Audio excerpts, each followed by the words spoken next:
For winemaker Victor Bostan, these are troubling times. Moldova is at a crossroads.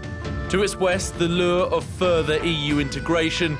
To its east, its old trading partner Russia, who recently struck a blow to the country's lucrative wine trade, stopping the import of alcohol amidst apparent quality concerns. The move came on the back of trade deal negotiations between Moldova and the EU. Victor and his 800 employees are concerned. We join them at their Purcari vineyard, once the grape of choice for Queen Victoria and the Russian Tsars. This is an embargo just for political reasons and has nothing to do with the quality of wine. This is already the second Russian embargo we've suffered from. The first one in 2006 and right now another one starting in 2013. We had huge losses.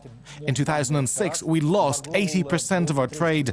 In 2013 it was less. 20% of the money is gone. In 2006 I lost over $10 million through the embargo.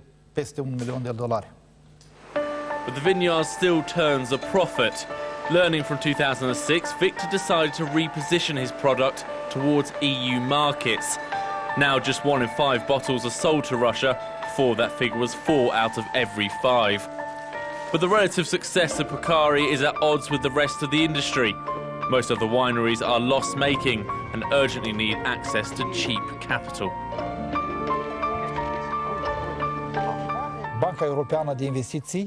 The European Investment Bank has taken an extraordinary step to aid Moldova. Right now they offer credit lines of 75 million euros so that winemakers can invest into the wine industry. Victor has roots in winemaking. His family, once persecuted and exiled under Stalin, took advantage of trade within the Soviet Union before Victor created the country's most prosperous distillery. Indeed, in a largely agrarian economy, Moldova's wine trade in general is a source of national expertise and pride. In Chisinau, the country's capital, we meet Dacian Choros, the European Commissioner in charge of agriculture. His message is crystal clear. When it comes to Moldovan wine, the European Union has fully opened its market. It can enter the market without any limitation and without any fee. Using up-to-date methods, the Moldovan Centre for Alcoholic Beverage and Testing checks all wine for export.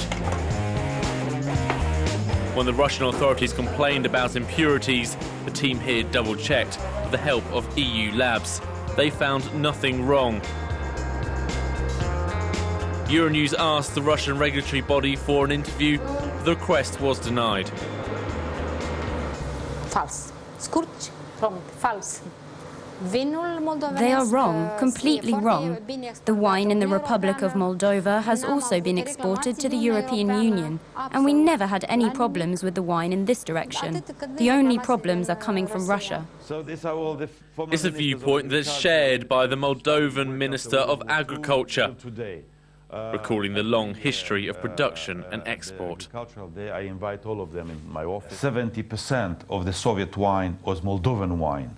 And everybody in the former USSR and Russia like Moldovan wine, and they know Moldovan wine is good and not dangerous. But this is far from a united country. The breakaway region of Transnistria and autonomous Gagauzia are predominantly Russian-speaking. Here, closer ties to the EU aren't desired. The reasons for the divide go far further than wine. Here on the Romanian-Moldovan border, a major natural gas pipeline is under construction. Currently, Russia is Moldova's only source of pipeline-delivered gas. This new connection aims to change that, giving access to Europe's network in case the taps are turned off. We make this connection so that the Republic of Moldova will no longer be 100% dependent on Russian gas.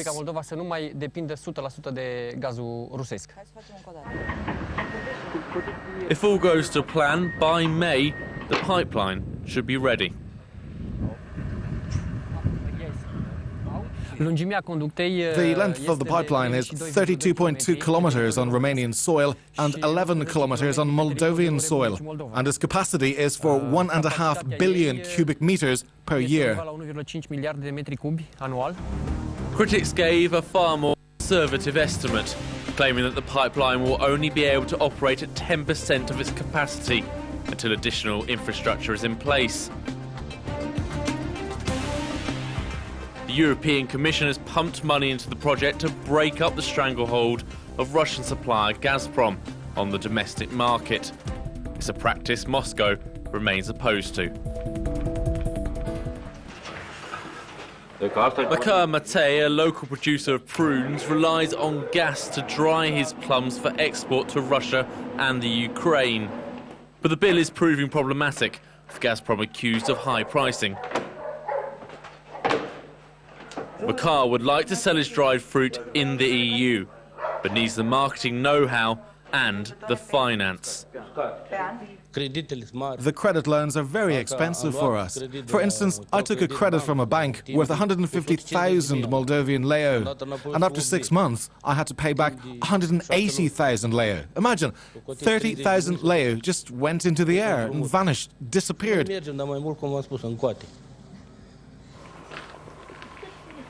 The young mayor of Vasa Resti wants small producers to unite and the larger ones to cooperate more effectively. It's all in a bid to increase competitiveness in European markets. We are looking forward to the European market, of course, because it's more attractive of the price. It's not comparing with Russian and Ukraine market. Back towards the capital, and another storm is brewing. At a laboratory, a sample of apples are checked for export to Russia. Moldovan farmers are afraid that Moscow could extend the import exclusion to other products, such as apples. But the consensus among many officials is that things might change when a free trade deal with the EU comes into force. The legislation of our country has been harmonized to EU legislation, specifically the list of quarantine organisms has been adjusted to the EU directive. An estimated 400,000 Moldovans work in Russia, sending money back home. But recently, Russia tightened migration laws. Whilst the European Union has promised to facilitate visa liberalisation for Moldovans for short-term stays. Moldova clearly has a European identity from a cultural point of view, a historical perspective, and regarding the aspirations of its citizens. And the European Union has a clear responsibility vis-à-vis this aspiration. Now the European Union is offering us a huge market of 500 million consumers. Moldova does not have two choices. Moldova has one choice. Or Moldova goes west, or Moldova goes to nowhere.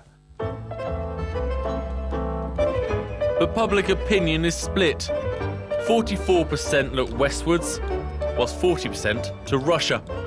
And elections are looming, making 2014 a crucial year for Moldova, as it must decide whether to warm relations with its former Soviet partner or step closer to EU integration.